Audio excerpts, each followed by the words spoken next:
don't have my mic, so I'm going to crack my beer into my headphones. That's a visual. It's like I'm listening for the beer. Welcome in. No puns allowed. Paige, Adam, we are back. We are cracking beers in ears. I don't know what that sounded like. Again, I am mic-less today. Little story behind the mic. A child took it out of my backpack. Your child. Maybe my yeah, no, a random child. My child took it out of a backpack, so I am mic-less. Thank you, child. I don't know which one. I have an idea. I will not throw said child on the bus. But we are back, and it starts. Like, bowl season starts. So I want to open up. I love this first Saturday of bowl season. Normally, we don't really work it per se, right? We're kind of like, This is sort of a breath. So What I usually do is I drink Baileys and wrap Christmas presents and bet on these bowl games. So historically, I've always loved this Saturday.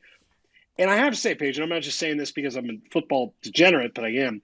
Like, I really like the early bowl games. And we'll talk about them. We have picks and pints. But I love these early slated games because I think there's some more fun teams involved, UTSA and BYU, and just teams that like Oregon State, Utah State, like great storylines. San Diego State with the punt god. But I just love this week because it's like holidays in full effect, wrapping gifts, drinking Baileys, watching football. That's the schedule, I think, this weekend.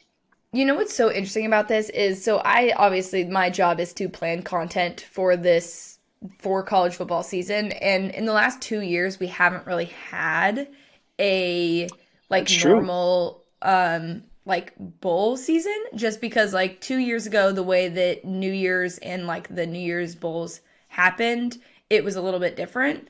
And then last year, obviously, we had COVID and things like that. So it's definitely different now having it back to semi-normal. And I legitimately can't wait. I will be in Park City, Utah this weekend for a 30th birthday party. Oh, boy. But the whole group that I am with certainly knows that this is going to be a very, very big weekend to watch some football and mix that in with our snow outings. The other thing happening this weekend that I briefly want to mention that is not a college football thing is that Tiger Woods is playing golf on TV. I know. With Charlie Woods. I know. Can't wait. I'm anxious. No, I'm anxious. I'm excited. I want to see. It's going to be okay. It's going to be okay. There's a lot of sporty stuff happening now. You've got NFL games on Saturday. Yes, on Saturdays. We hope, by the way, and I will say, just you see the COVID numbers going up in the NFL page. I hope college football is ready for this. Protected. Protect bowl games at all costs. Can protect the playoff games at all costs. It just seems like it's going to be a thing. I certainly hope it's not a thing, but I can't help but have eyes on it. But a thing that happened last weekend. We'll talk about this weekend's bowl games. Bryce Young won the Heisman, and he did so pretty convincingly. Now, okay, a little bit of a rant.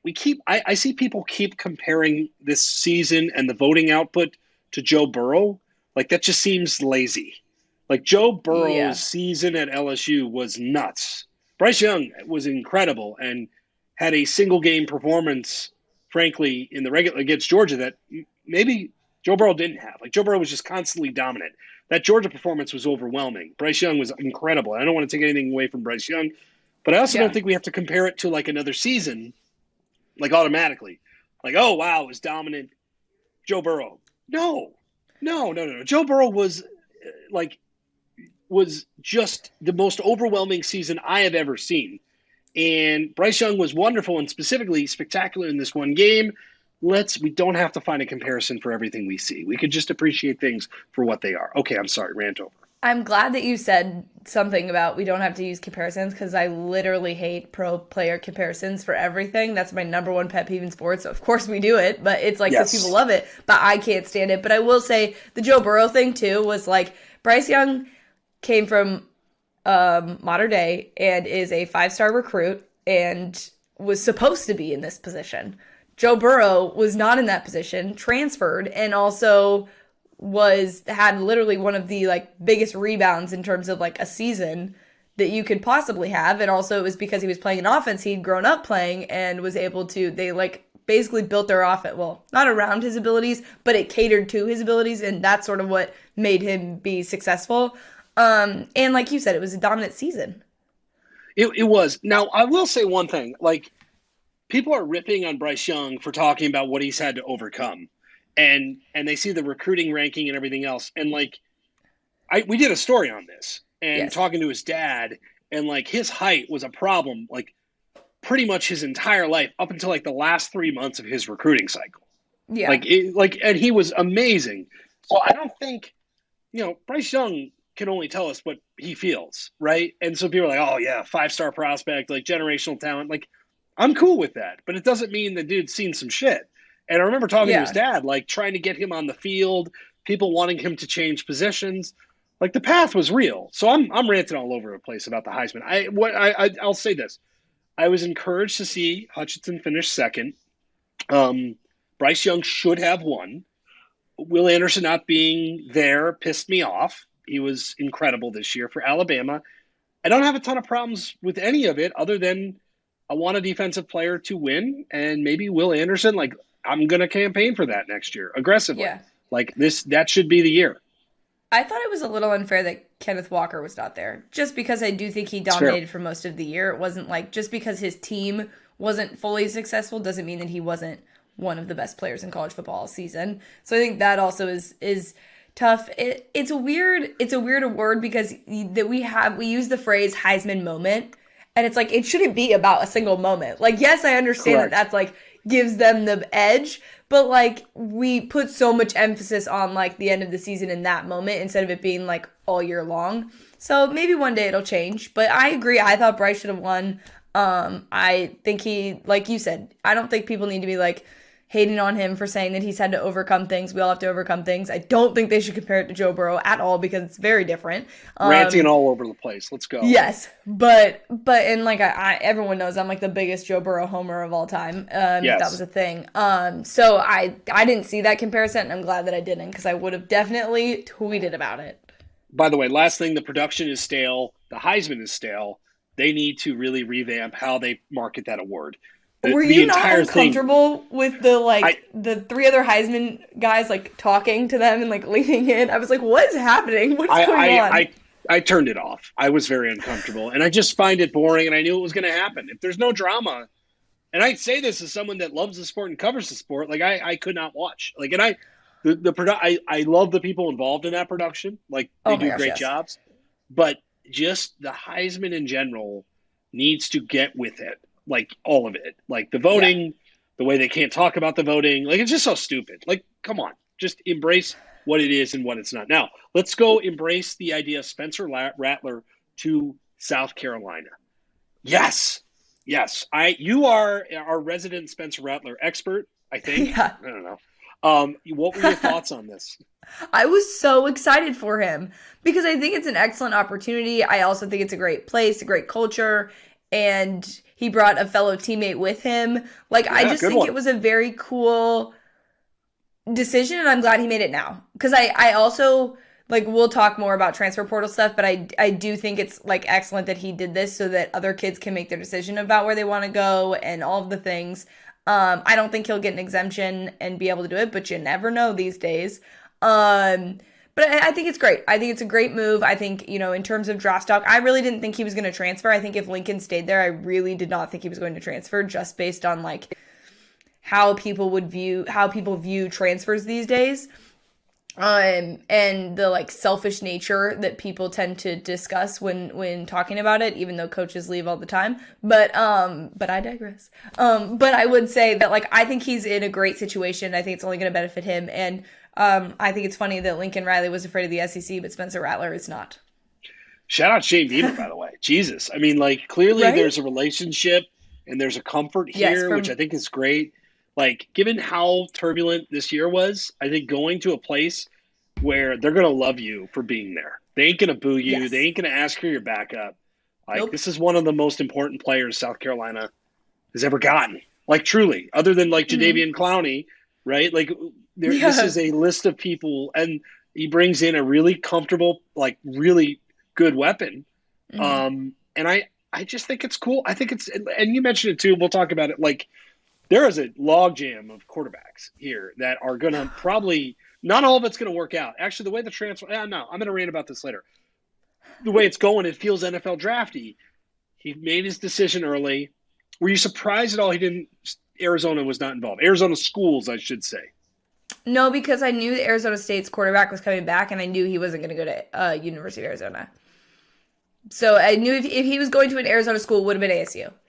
I think if ASU's quarterback had left, then I think it would have been a different story. But I agree. I also think too, like having, like you mentioned, like Beamer was at Oklahoma before and has that relationship with him. So I think that's a huge like thing to have, that like comfort of knowing like you can trust this person. Like they've probably were part of your recruiting process and were there and know your strengths and weaknesses already. It's not like a new place where you can't really trust what coaches say, because right now it's like, how do you even know where to go at this point? Yeah. I would be very confused if I was a recruit. And this is a place where you can trust and be sort of feel safe with your decision, but also you're going to play against high caliber teams. And that's amazing for your draft stock. 100%. Let's talk different. Well, let's see.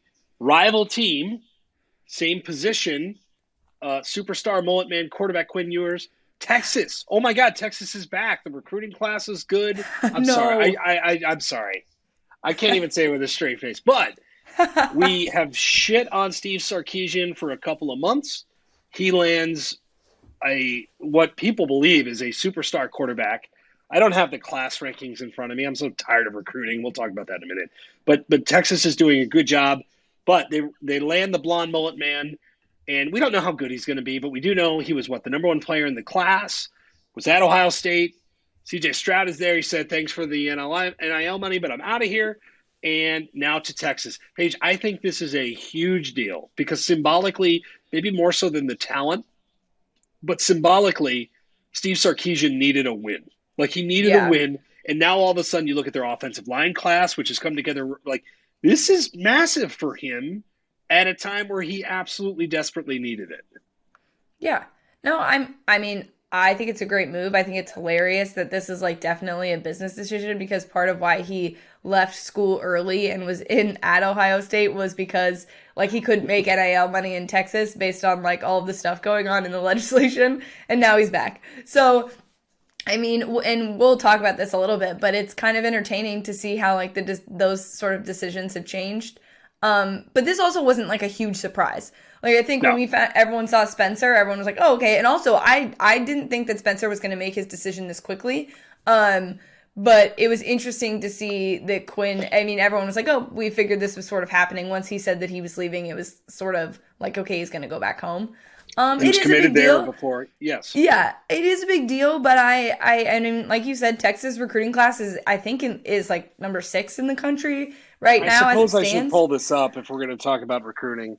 I think it's number 6. I think they were 6 in our rankings that we published today on Bleacher Report. So so please go check those out. Just a shameless plug there. But I mean, it makes me a little nervous though that like he has some good talent coming in, because I feel like he has had a lot of talent there for a bit. I know it takes time to implement that culture yourself, and it's, you know, new for him, but there's been talent at Texas. So I just think to stabilize, right? This is a symbol of stabilization. And it almost stops the bleeding. Well, it does. And if you're a wide receiver or skill position player or an offensive line, which your class is strong in, like, you got a couple of years of this dude. Yes. Now, again, we've never seen him play, which is kind of funny. But we think it's good. Yeah, I think the other part is that they are going to the SEC. Not to say that this kid's going to be around forever, but like, because they're like, oh, it's not going to happen overnight. I'm sure it happens in a year or two. Yes. And he is also going to get to play against that competition, so I think that does help in terms of draft stock, who you're playing against, all of those things. I think a lot of guys are more than willing to go play in the SEC. By the way, Quinn got it figured out. He left high school early. He got tutelage under Ryan Day. He made a shit ton of NIL money, we assume, and then just went to the place he wanted to go. And so he made money. He goes home. He's going to make more money now, and which is what we're going to talk about. Like if you're a high school kid thinking about reclassifying, do this. Do exactly this. I mean, he has not played a snap and he's got his second deal. And let's talk transfer portal and everything else. Lane Kiffin today, we're recording this on a Tuesday, by the way. We got National Signing Day tomorrow. All these feelings are coming up before then. But Lane Kiffin basically calling the transfer portal college football's free agency. And players are going to go, I'm paraphrasing, where there's the most money. Great. It was a little bit unlike new and improved Lane Kiffin because he looked almost a little dejected, I thought, in talking about Paige. Like he just didn't look like Lane gets this. Lane just got a new contract, by the way. So I don't disagree. He's right. I don't have a problem with it.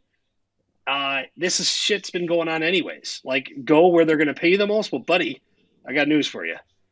Like it ain't just like, faulty NIL deals that they're going to go where they pay you the most. We've been doing this for quite a while in college football, but I found it interesting. And I will say the transfer portal is a big goddamn mess. And I kind of love it, but I will say it's hard to follow. And I don't think it's going to end up well for all these kids.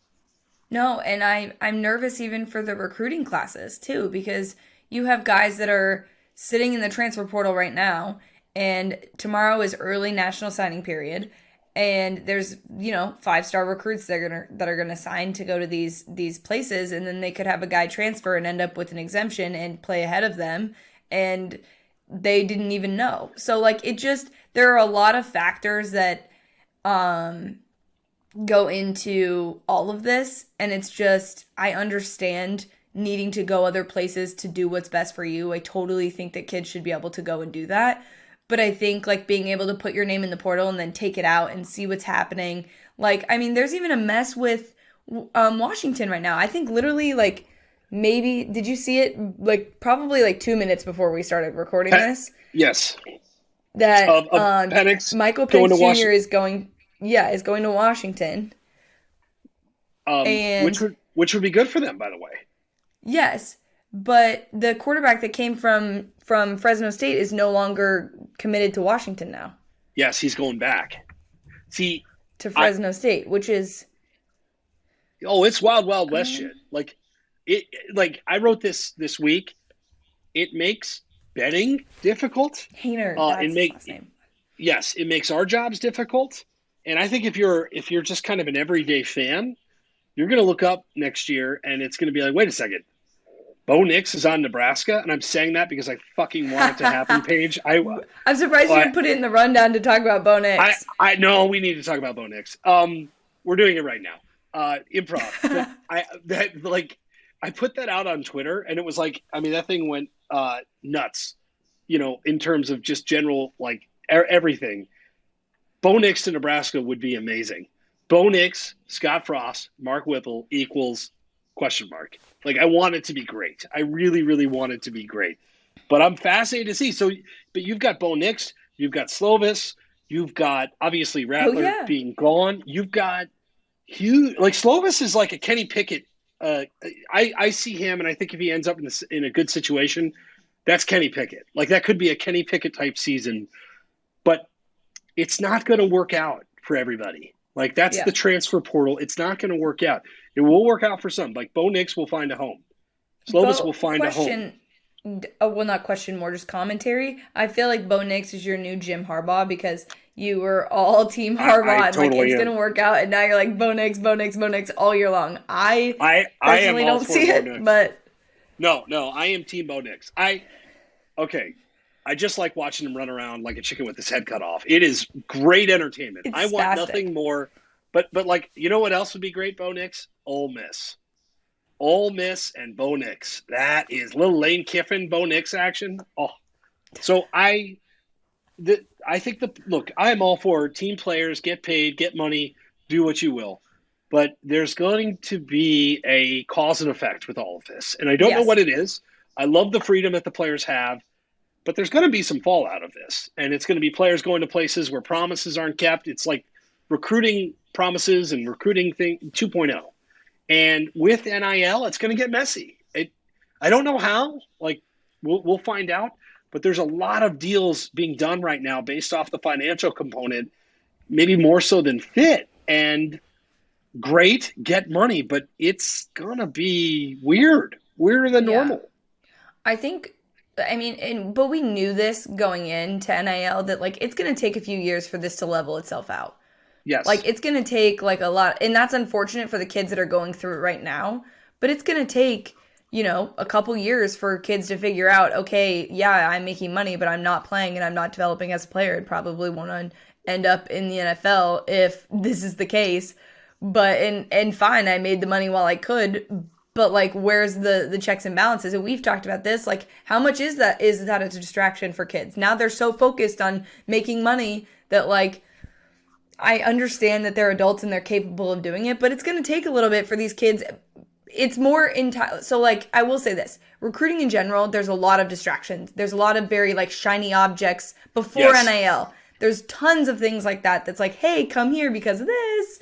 And now it's just a little bit higher stakes. There's a lot more money involved. There's a lot more decisions involved in terms of, do I go to a smaller school, make them more money there, or do I go? And like, you will have kids go for the money and go to smaller places. Alabama, Georgia, Texas A&M, all of those schools will stay the same. Those schools, like, people will still go there. The good talent will still go there, and they're not missing out on anybody. But it's just going to be a weird balance. When BYU awarded all of its walk-ons with a scholarship, courtesy of the restaurant, I think it was Walk-Ons, the restaurant, right? Yes. I remember getting a message from a source.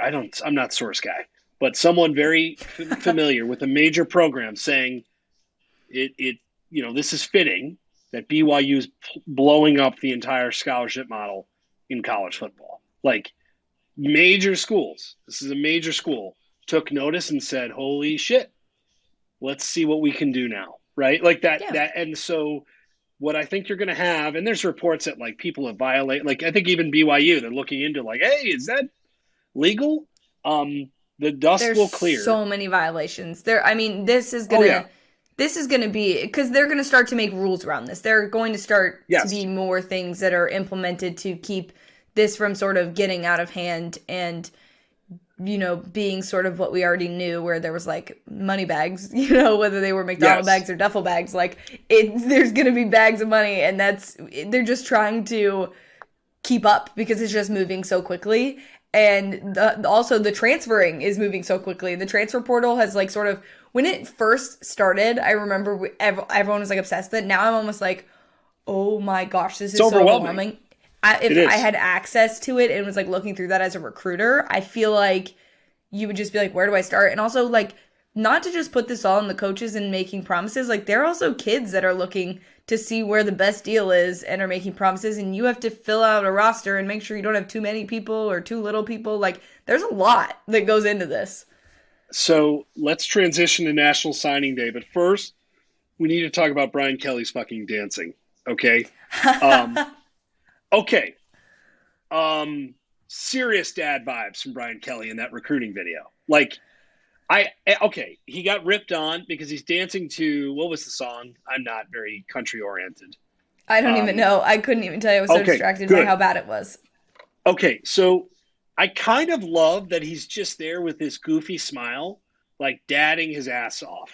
Like, that's what it felt like. I feel like that's a disservice to dads. I feel like it was like awkward uncle vibes as opposed to dad vibes. Well, I think I put on Twitter like some, family relative after like 4 old fashions at Christmas. Like he just did not give a damn. And that was funny. It was terrible, but like everything Brian Kelly does, I feel like is just going to be ripped on until he wins a national championship, which he's probably going to do. And then we'll like just kind of embrace Brian Kelly's fake accent, weird ass dancing quirks. Now, but National Signing Day, it is tomorrow. We're recording this on Tuesday night. I have never given less shits about recruiting than I do now. Now, in our world, there's like, Paige, I've done this in radio shows and stuff over the years. People are like, "Oh, what do you think of so and so's class?" And it's like, I have no goddamn to follow recruiting. Because I don't trust that those kids are going there. Well, that's it. To follow recruiting. Well, when you talk to people, like people who cover it, like people like Barton, Simmons, and like people who like the OGs of this, people that I really Yeah. trust. Bud Elliott, who I'm really good friends with, like they are living and Humble breathing brag. this every. Yeah, sorry, it sounded weird. Really good friends. Like, let me tell you how good of friends we are. He'd probably argue like, buddy, we did a podcast 5 years ago. Fuck off. But they live and breathe recruiting. Like that's the only thing they do. So when you ask them about like a defensive back, they're, oh yeah, him. Yeah, I like him. Good ball skills. Seen him at camps here, and here. I Yeah. think he's gonna. They think he's gonna go here. He may go here, and I'm like, cool. Like that's usually my response. But I think first off, I think the early signing period is going to go away, Yes. and I think it might go away next year. To me, Paige, it's taken away from the fun. It's taken away from the spectacle. And now with the transfer portal being an absolute disaster, not a Yes. bad thing, but just a disaster, roster management is impossible. So the early signing period we're going to get tomorrow or today or whenever the hell you're listening to this, there's a good chance I think it's the last one.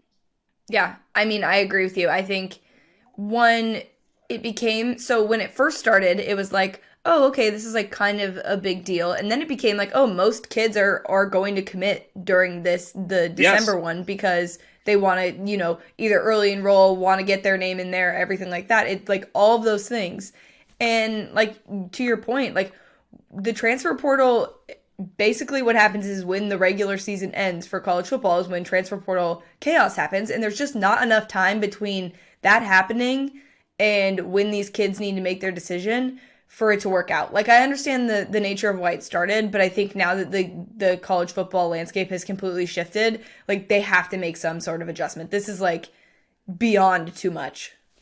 I didn't like it when the playoff. Like if you're Nick Saban, you're dealing with this shit pretty much every year that you have to like coach a playoff game in 2 weeks and Yeah. also bring in the number one recruiting class. And he was pretty open about his distaste for it, if you will, but he'll adjust with the rules and dominate. Like that's what he does. So I didn't like it Classic. with just the playoff. The other thing that this has done is like you're firing coaches in like September now. And I'm not Yeah. saying like that's necessarily like the thing not to do. Like run your program how you want to run your program. But you're seeing a lot of really chaotic movement on the coaching front, which is not going to change. And if you're a kid, like, Lincoln Riley now at USC, are you going to just like that just happened, right? So are you committing to USC now? You might. If you were interested in him in Oklahoma, you're from California, you're probably Yeah, very you're staying. interested with him at USC. But I think the sport is so volatile right now from a coaching standpoint and a transfer portal standpoint. Everybody that wants to enroll early can still enroll early, right? We can Hmm. go back to I really think we can go back to the old way of doing this. And Yeah. if you want to be there, you could be there. Like Alabama had like a dozen early enrollees, just like normal. Like it hasn't necessarily changed. I don't I understand why they wanted to do this because it took pressure off the coaches, the lingering commitments. Again, there was good reasoning by why to do the early signing period.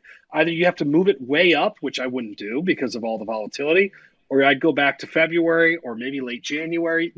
There's a middle ground here, Paige, that I don't have all the answers to, but it's not working with the way the sport is currently operating. Well, and there was something so fun about the first Wednesday in February, like being National Signing Yeah. Day. Like we know we work for Bleacher Report, and like recruiting was such a big deal for us and the like start of college football content at Bleacher Report and commitment videos and Oh all of yeah. those things. And with NIL, I think those things are going to start to come back a little bit. I think we've seen like a little bit of a lull in like commitment videos and the production value. I think it's all going to go up because now guys can make money off of these things. So I sort of hope that it goes back to just one day so that we can be really excited about because it is really fun and it's fun to see reactions live on National Sign Day. But even like now when you have the December one and then you go to, February, it's like, okay, there's like a couple guys that are like big names. But other than that, it stays pretty much, kind of even keel and isn't really that like flashy and exciting. Some of my favorite memories in this sport was shooting videos for like 2 or 3 days straight with Barrett Sallee, Michael Felder, our crew in the Bleacher Report studios for National Signing Day. I did give a shit about recruiting back then because I had to. But I loved it because it was fun and the commitments were kind of organic and real. We started doing the commitment videos. All that is dead. Like the early signing period, there's too much stuff going on in people's lives. There's too much stuff going on in the sport. Like, I can't tell you, like, even seeing, I have to be reminded, like, oh my God, that's right. Signing day is this week. And I think that's not good, by the way, for the sport. Recruiting is still a big deal, and it's a fun day for a lot of people in different programs to kind of celebrate their class. It doesn't have the same oomph that it did. Now, real quick on recruiting, I don't want to talk recruiting a lot because I hate talking recruiting, but I will say, I already said Texas. I like what they're doing. Texas A&M is probably the most interesting team to watch because it feels like A&M is putting together a Georgia, Alabama-like class, right? Like, if you're looking for a team that has, in my opinion, that is going to close the talent gap, and they already have. I mean, that defense was great. They just need to, ultimately figure out what they're going to do offensively, and they've recruited well there. This is the one to watch, in my opinion. And that's pretty much all that's my hot take on recruiting. I don't know if you have any hot takes on recruiting. I would love to hear your hot takes. I would just say to watch out for Notre Dame too, because I think with that coaching hire, that's sort of a big deal to a lot of people and changes the landscape a little bit of people that would have committed to Brian Kelly. Like, I think who Marcus Freeman is going to get is going to be a lot. And like I said, we heard him talk. We heard their offensive coordinator talk about like loyalty and all those things. I think that's going to inspire a lot of guys. And they are going to like what's going on at Notre Dame and feel like safe. I know it sounds so strange, but like I feel like a lot of what we're going to see in recruiting now is like places where guys like actually feel a little safe just because it's like so, like you said, so volatile right now that it's a little nuts. But I would say just look out for Notre Dame too to sort of have a big recruiting class this year. Where's Florida's recruiting class? I'm trying to find it. Oh, boy. Number 79. Florida right now, right between Toledo and Fresno State on 24/7, and right behind East Carolina. Holy shit. Just saying. That is still really, really hurt. Well, and look, Napier, like, it's tough, right? He'll be fine. This first class with new coaches is always brutal. It just is. And he kind of already said, like, we don't know if we're going to sign anybody early on, which is kind of getting out in front of the fact that nobody wants to sign with you. Again, totally get it. But they're behind East Carolina and Toledo. Yikes. Well, I mean, their last coach wasn't recruiting, so. Yes, bad. Okay, last thing before we get into bowl games. Dan Lanning at Oregon, I think it's fine. Yep. That's it. I think it's fine. Young. I think it's fine. Like, defensive focused. This is one of those. I'm a little surprised, though. I'll say this, Paige. Like, first off, I wanted Chip Kelly back. I think that would have been amazing and hilarious. Second, this was a name not necessarily being thrown around. So I'd be curious what Oregon is doing. And also, like, you got Nike money all over the place. Can't you pay somebody like $13 million a year to just like come in and do this? Is that not the case anymore? Like, I believe they're landing like $4.6 million somewhere in there, like a very reasonable rate. I am surprised that Oregon didn't draw this out a little bit more, maybe target somebody else. Maybe they did. And the answer was no. I think reportedly Justin Wilcox turned it down, which is a little surprising, frankly, when you're at Cal. Which I find very hard to believe. Mm-hmm. Because the situation at Cal has not been great. I mean, this isn't like a national storyline, but like the situation at Cal, one, there was incredible frustration over COVID stuff and their season just being a hot mess with things. Being in California and having to deal with all of that as well, just the Pac-12 in general and game times and rescheduling and doing all of that stuff. And also just like not feeling supported by like Cal in general, I think. Yeah. So I was very shocked that that report came out that said that he turned it down. I didn't think the Chip Kelly thing was real. I mean, that would have been so obnoxious. And I wouldn't have wanted to listen to Oregon fans talk about that. I think it's fine too. We talked about this on the last episode. Like, partially it's because like Oregon sort of like lost its like luster, I feel like. So I don't know. And maybe, I mean, this is silly, but not to say that like, I mean, Wilcox obviously is still gonna have to play him anyway, but Lincoln Riley coming to the conference probably doesn't help the cause. That's a good point. So I agree. Yeah, like you said, I thought it was a little surprising too because we've heard so many different names thrown out this like coaching cycle, which I feel like we've been talking about since probably week 3. But it just seemed like a okay hire. Like I don't think it's gonna be bad. I don't think it's gonna be incredibly good. But I also was like not like overly excited with the Mario Cristobal hire either. I just didn't think that Oregon was capable of getting to that next level. Like I think it's going to take them sticking with someone, it being a while, and it will eventually work out. Like they'll get back to it, but I just think it's not ever going to be what it was with Chip Kelly. It is a really hard place to recruit. And by the way, that sounds weird. It's beautiful. And the facilities, I'd say the facilities, that space age football facility, it's been a while since that opened. So there's a lot of competition now. But it's a beautiful area. But that's a goddamn flight. Like, even if you're in Southern Cal, it's not like the easiest place to get to. And I think that's always going to be part of Oregon's problem. I mean, I've talked to recruits who say that. I love it up there, but like, holy shit, it's up there. Like, it's up the grid a little bit. By the way, Mario Cristobal, speaking Spanish at his press conference, that was, I mean, in light of the Brian Kelly stuff, that was fantastic. It was awesome. I will say also, I just wanted to shout out the person that tweeted us first thing in the morning last week when the episode came out, saying that we should drink more often on this show. Oh my God. Because last week we just went in, and I mean, it was a lovely episode. But I meant to say that at the top of the show, but I just wanted to shout out that person who immediately gave us that feedback. It was a long episode, which in hindsight made sense. This is number 1 for me today. It was not number 1 for me last week.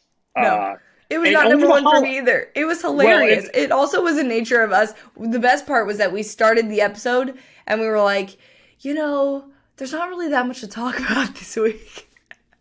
We don't really have that much. Let's not for 130 minutes. Exactly. Yes. It's not going to do it. But I think, too, that's, like, sort of what we're trying to do here is just have conversations about things. And, like, we very much workshopped a lot of things together. And it was just a funny episode. But shout out to that person who was like, you guys need to drink more often on this show. Well, and also, over the holiday season, there will probably be more of that. If that is your kind of episode, the next couple of weeks are very much in it for you. So, today on Bleacher Report, I am off when we record. Getting loose. So, let's do it. I'm going to have a Bailey's episode at some point. Yes. One thing, I love Bailey's. One thing I do want to ask you quickly before we go into picks and pints. How do you feel about the NFL draft prospects not playing in their bowl games? Because that's sort of a conversation that's starting up again that we haven't had the last couple of years. I think most of us agree, okay, like, they're going to make their money. But how do you feel about the bowl situation?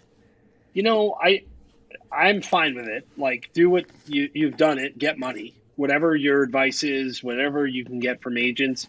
Like, Matt Corral is a really interesting case, right? Like, plain and simple, Matt Corral may or may not play. He said he was going to play for Ole Miss. He may not play now.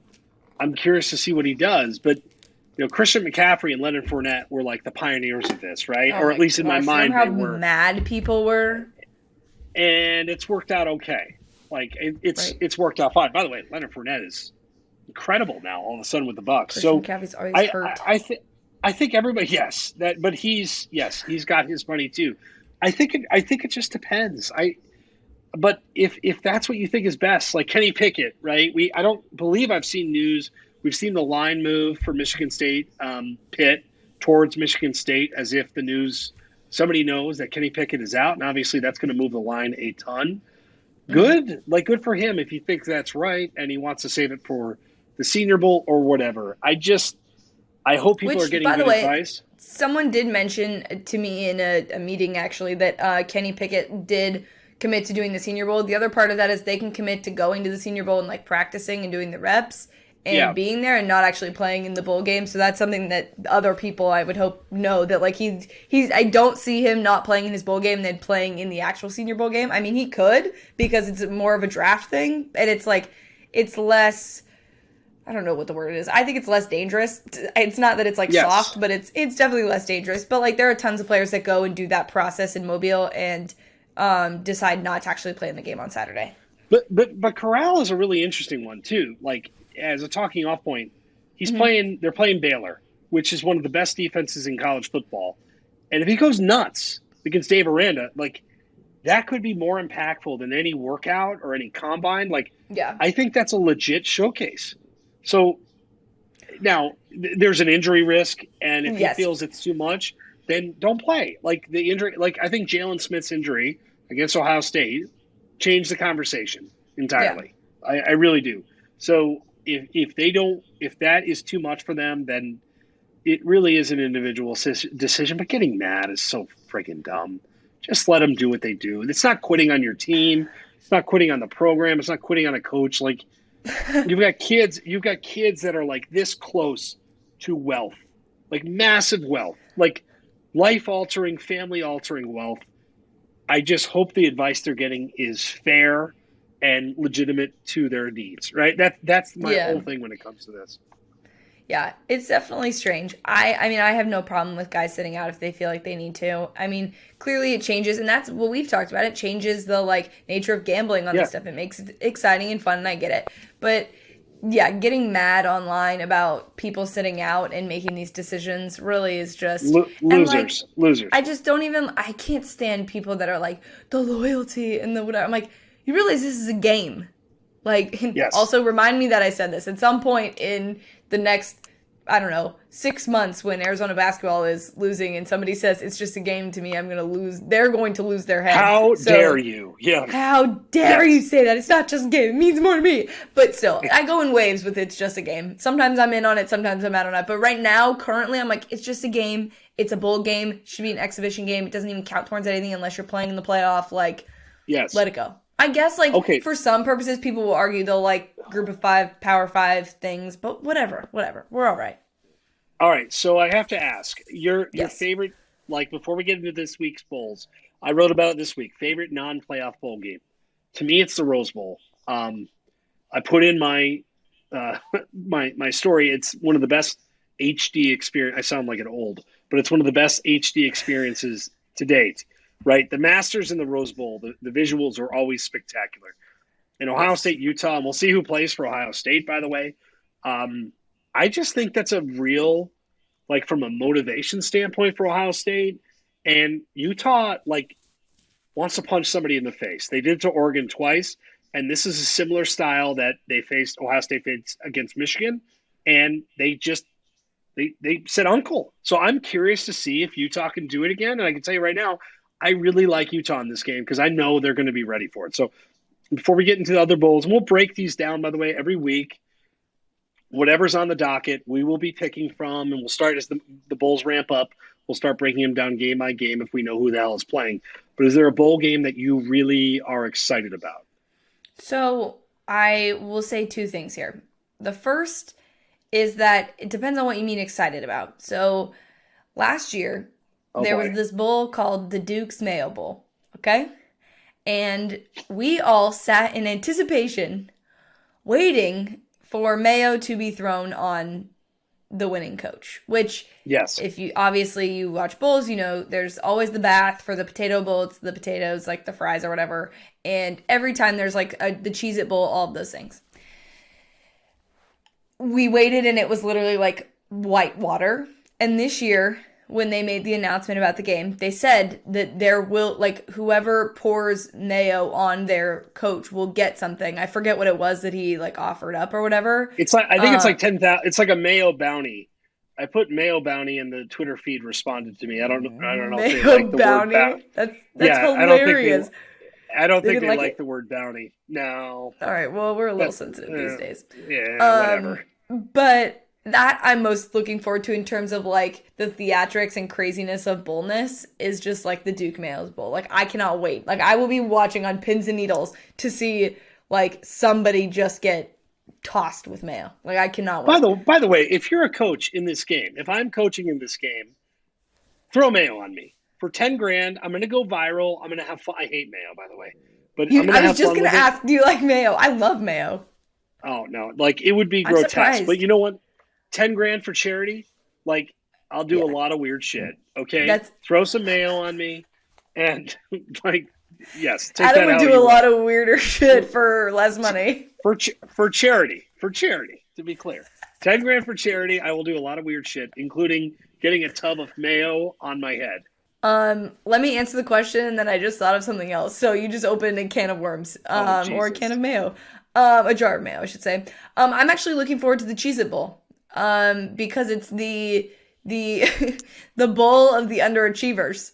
Like I was dating Clemson, both were supposed to be really good this year still, and they just weren't. They were just like, meh, okay. So I feel like each Yes. of them have something to prove if they can beat the other. Like I feel like that would be like a quality win. But I'm looking forward to the Cheez It Bowl, and it's always a weird game. Um, Shout out TCU and Cal, I think was the one that like got super weird. It was like super low Oh, scoring and a yes. lot of turnovers, everything. Um, but yeah, no, I'm looking forward to the Cheese Bowl. Obviously, I'm looking to the New Year's Six games. That's great because it's quality, very high quality games because we've had a lot of good teams this year. It's not really super top heavy like it was before, but now I am thinking that we should make a bet on bowl picks. So whoever Oh, wins, like we'll do a tally between you and I. And okay. I think it needs to involve mayo.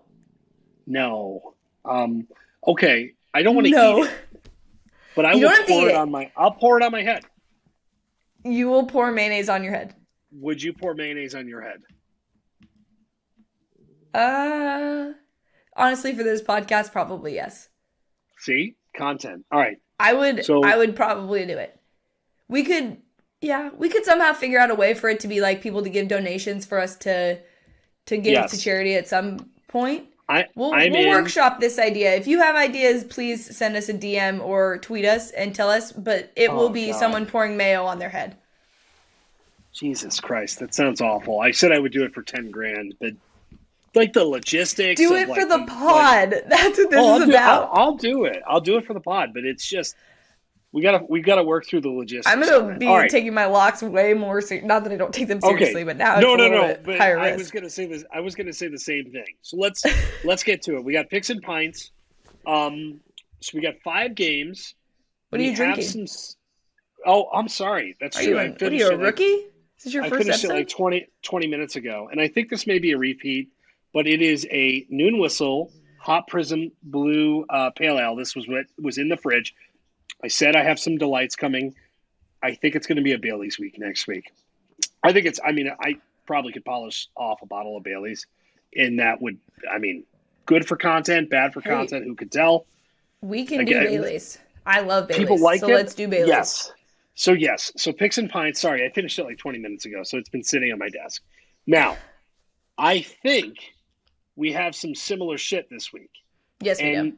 and I struggled because I just turned in my locks of the week, and I didn't know which games to pick in because I think even you like. Well, I don't want to spoil it, but you like a game that I didn't feature in my 5, which is good for content. So Yes.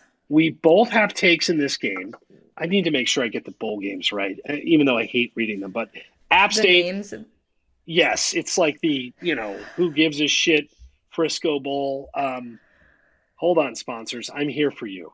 But App State, Western Kentucky, I like the over 67.5. Did you see what it Western, is called? oh, hold on, It's I'm pulling it up right now. the roofclaim.com Boca Raton Bowl.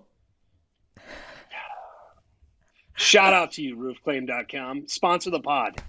Um, good on you. So, Western Kentucky offense, really good, moves really fast. They lost their OC to Texas Tech. I don't care. They still have a quarterback that threw for a bazillion yards and a bazillion touchdowns, and their defense, because they play so fast, is really bad.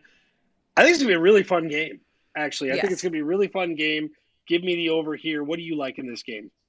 I'm taking App State -3. So I might add them to my gambling like rules.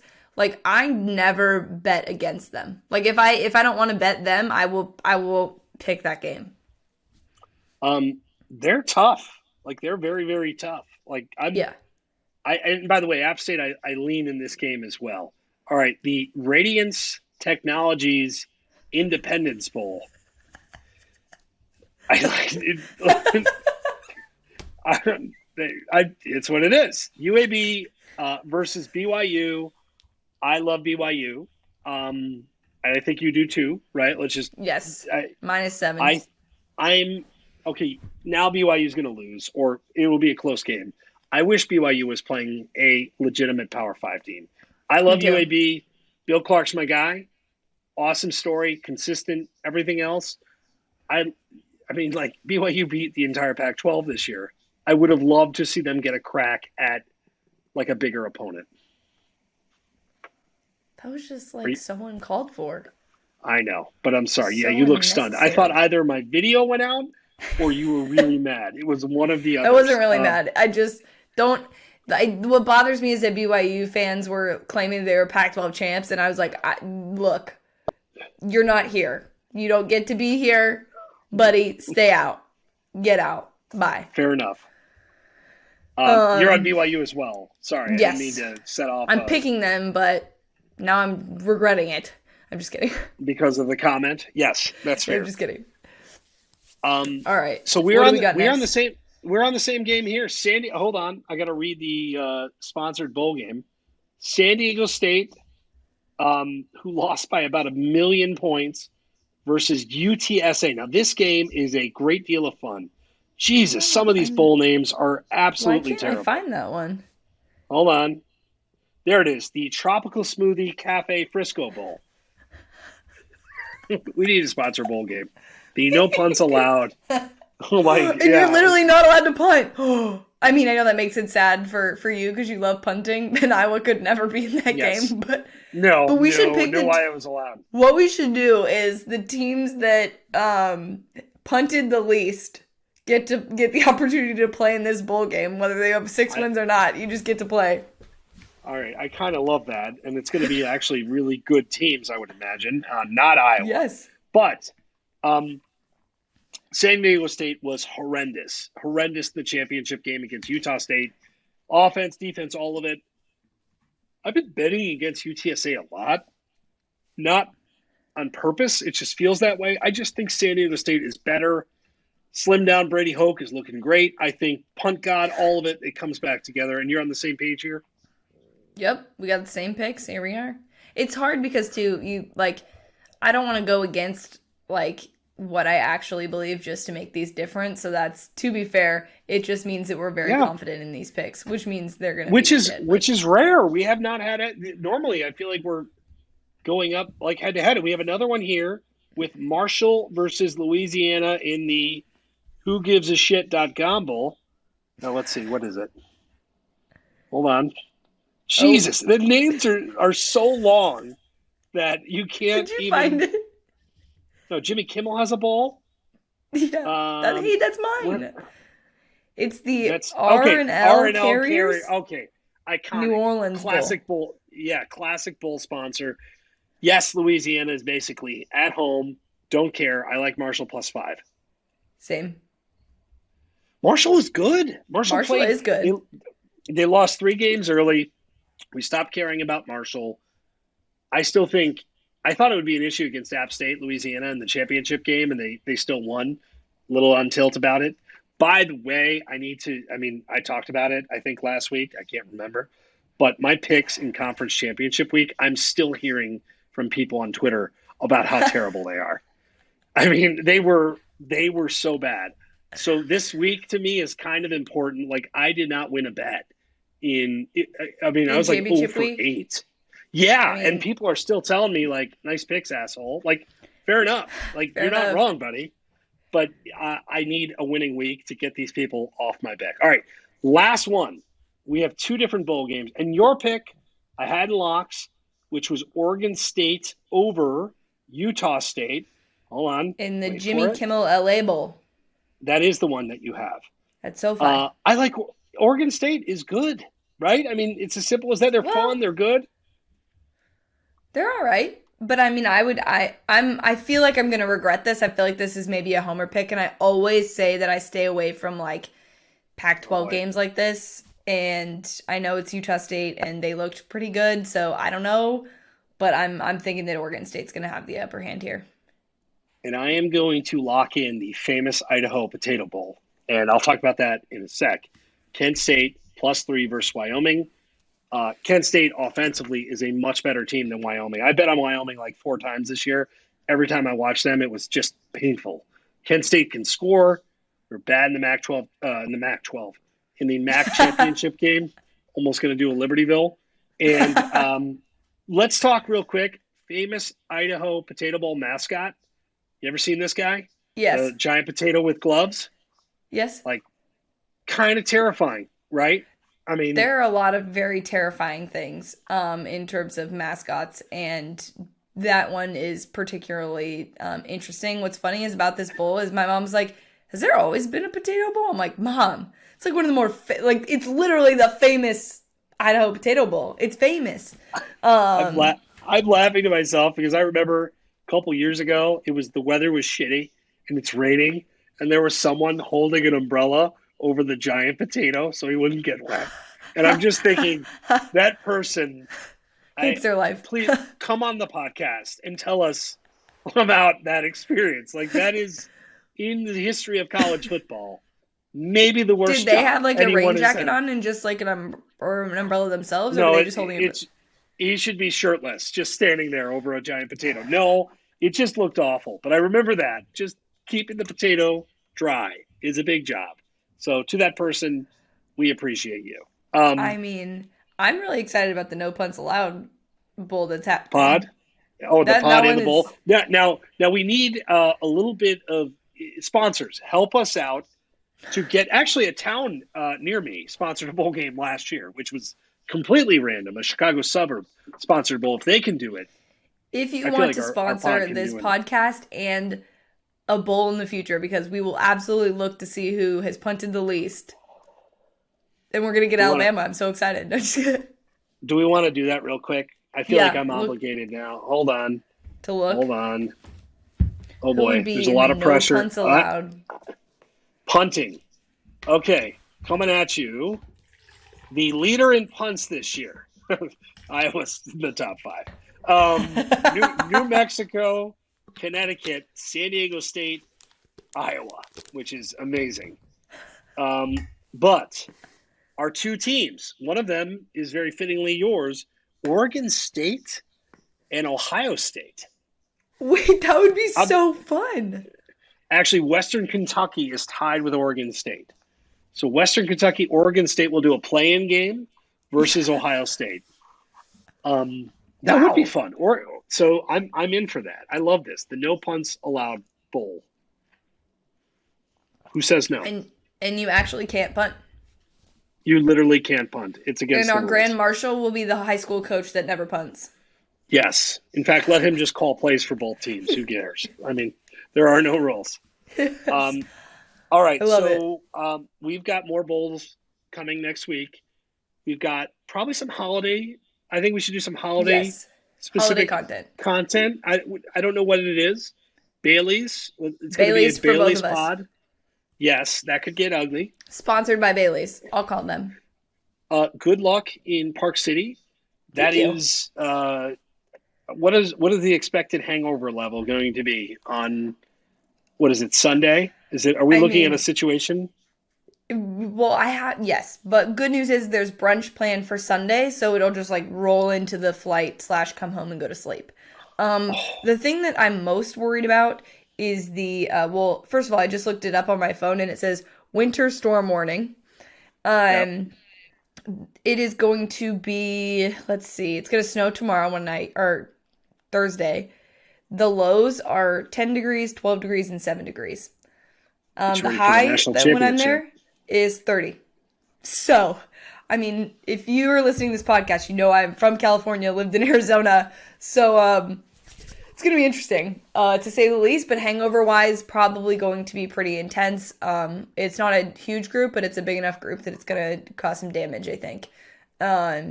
And there's not much to do. Well, we are going tubing one day, which is going to be interesting also. I've done that in Park City. It's fun. Really? Yes. Oh, yes. Did you go to the park? Yes. My good friend of mine lived right across the street. We could see the slalom hill from his backyard. It was that's so cool. Oh yeah. Yes. I did a BYU story. I would drive when I did a BYU Taysom Hill story. I remember I stayed with him, drove to Provo, came back and, terrible hangover, etc. That's why I asked. Yes. But it's a good place to have a good time, especially actually snow there is fun. They know how to handle snow. Like snow is good there. Everything is shoveled and plowed and we're all good. Yes. Pros, so if you will. It should be really fun. I'm excited. All right, we'll have fun. I will be watching bowls, wrapping presents, getting a head start on the Baileys. That's for sure. And then, we got more games to break down. We got playoff games to get into. We'll do some National Signing Day recap if there's anything worth recapping. And we will talk to you guys next week.